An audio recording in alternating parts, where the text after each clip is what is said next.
So you are hero of your family and friends or na yung boss, Sagittarius. Yes, some of mga Sagittarius ay marami ng pinagdaanan sa buhay, mga bagyong dumarating, but andyan ka pa rin, Sagittarius. Nakatayo pa rin ang mga Sagittarius. Yeah. So Sagittarius, you have the Wheel of Fortune. So may mga hindi inaasahang pangyayari ngayong October, no? Yes, magkakaroon ba ng malaking pera? Kabayaran ba ng ating trabaho? Big harvest ba sa negosyo?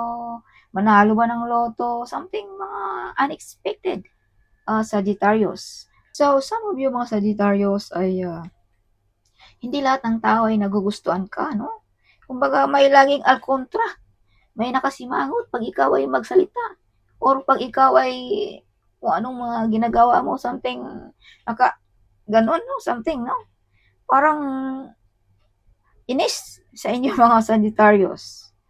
So, hindi naman ito inggit or inis, nagalit lang sila dahil nakikita nila sa Sagittarius na ikaw ay mataas ang iyong maabot sa buhay. Kaya